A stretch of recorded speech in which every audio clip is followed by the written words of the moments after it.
Hello, and welcome to the sixth episode of Library in a Nutshell. Today, I'm going to discuss about the library management. So, this is going to be a little long discussion, so let's get started, shall we? Library management. There are several definitions, but I will mention five of them. One is action oriented, two is learned about customers' needs, three promoted managerial autonomy and entrepreneurship, achieved productivity, and driven by the company's philosophy based on the values of their leaders, especially in a library. So let's move on. So it refers to the within the organization, that is entrepreneurship. So the factors are open to new methods and techniques, flexible and adaptable to chance, able to compete with a growing industry in information. So these are the factors of entrepreneurship. So the challenges are increasing competition, growing globalization, ever and fast changing technology, and pace of change. So these are the challenges that the librarians and the entire management of the library as a whole is currently facing right now. So let's move on to the definition of management that makes it the library management. Management refers to the art of getting things done through people.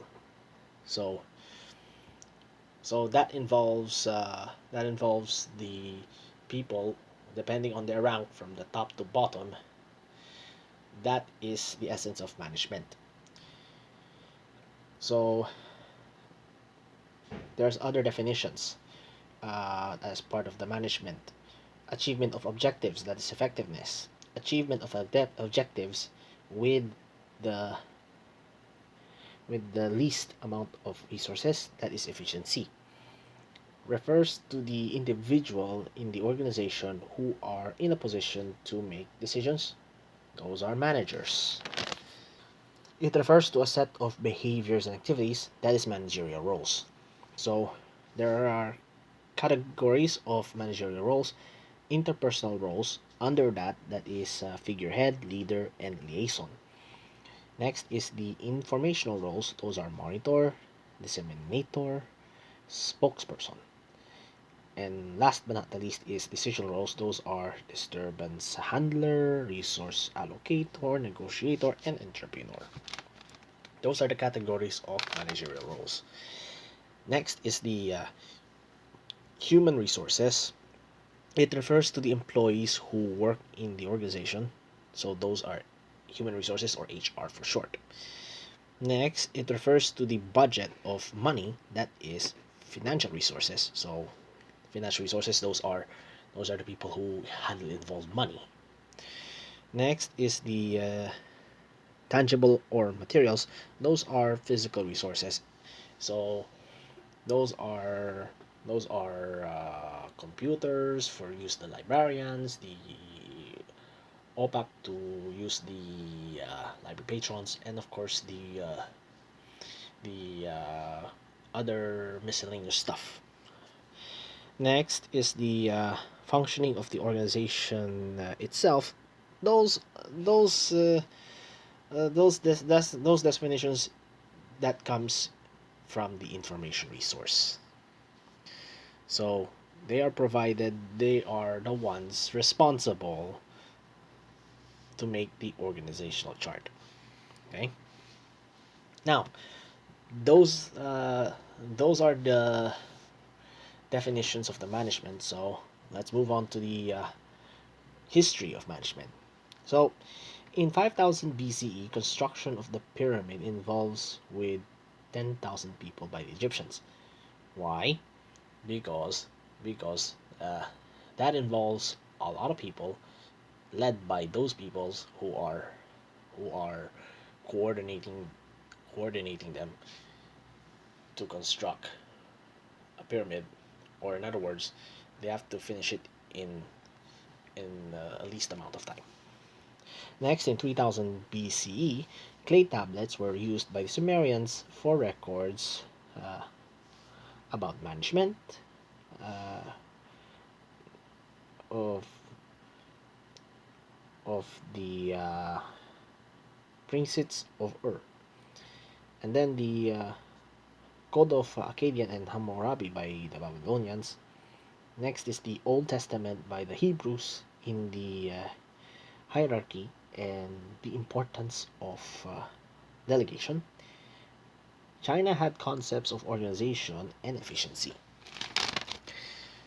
Next, in 2250 BCE, staff principles by the Chinese dynasties. Then, in 2000 BCE, principles of decentralization by the states of Egypt. So remember the Egyptians who built the pyramid. Well, it is unified and centralized within one person, and that is the pharaoh. But once the once the decentralization concepts done by the Egyptians itself, that would not go into plan. So that is ahead of its time. But the concept remains the same. Then, in 218 BCE, Hannibal's crossing of the Alps and his Qin Shi Huangdi, the first emperor of China, to build his burial complex.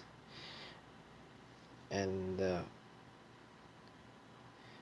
of course, the industrial system, and up to now, produced the factory system. So those are the history of management. Okay, so management with that would without management, that needs schools of management thought. So there are 6 of them. So classical schools, humanistic schools, quantitative approaches, systems theory, contingency management, and learning organizations. So the classical schools of management, there are 3 of them. Scientific management under the proponents of Frederick Taylor and Henry Kant. Bureaucratic organizations, the proponents is Max Weber. Administrative principle, that is Henry Fayol. So, who is Frederick Taylor? He is the father of scientific management. Then who is Frank and Lilith Gilbert? Famous for being the efficiency experts in Cheaper by the Dozen, a book written by the 2 of their children. And who is Henry Gantt, you may ask? He's the guy developed the task and bonus system. That is the essential part of the managerial system. Next, it refers to the works in any coordination, that is bureaucracies. Then, who is Max Weber? He's the guy who developed a theory of structure, of authority, of organizations. Okay, so now we're done with the scientific management. Now let's move on to the administrative principles. It is also known as the classical or generalist movement. So there are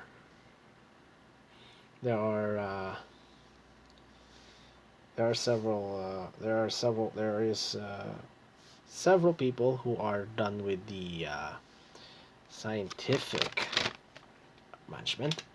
Well, there's only one who is responsible for administrative principles, and that is Henry Fayol. He is the father of administrative principle, and he developed the 14 principles of management. Well, I cannot mention all 14 of them, but you may find it on the internet if you may do so. Next is the humanistic approach. refers to the management studies began to give attention to the concerns of the individuals of the organizations in the 1930s. Next is the human relations movement. It focused on the behavior of the individual. And then the proponent of the humanistic approach is Chester Bernard. He is famous for his classical book, The Functions of the Executive.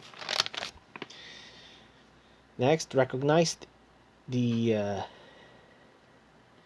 interdependencies among the individual work in the environment and the environment. That is Mary Follet. And who is responsible, who conducted the Hawthorne studies? That is Elton Mayo. Next, it refers to designing jobs that would satisfy the needs of the workers. That is self actualizing movement. And who's the guy responsible for the hierarchy of the needs theory? That is Abraham Maslow. Next, who developed the X and Y theory? That is Douglas MacGregor. So, what is X and Y theory, you may ask? Theory X, that is traditional managerial perception of workers, and theory Y represents much more positive picture of people. Next, he wrote the theory Z, that is William Ochi. So Douglas MacGregor, he's the guy who developed X and Y theory, while William Orochi, he's the guy who developed the theory Z. Next, he introduced the management by objectives in the 1950s. That is Peter Drucker. Next, before that, the quantitative approach that is originated in World War II. Next, it applies to the scientific analysis, that is management science. Next, it is the theory, simulation, and linear programming, that is decision theory. Next, it is the applied form of management science, that is operations research. So, what is MCS stands for? MIS stands for? The MIS, which is Management Information System.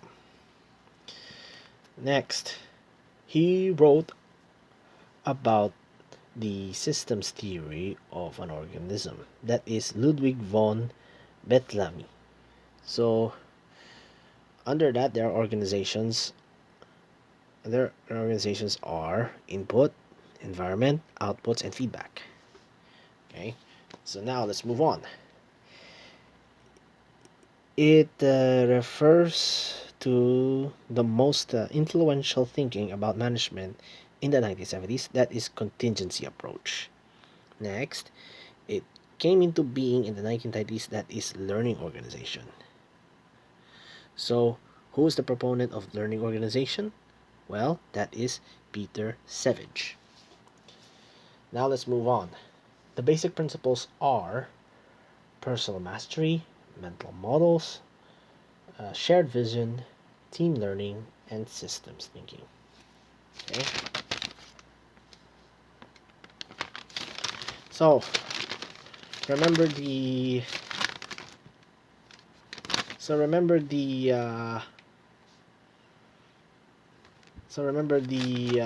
managerial functions. Well, there is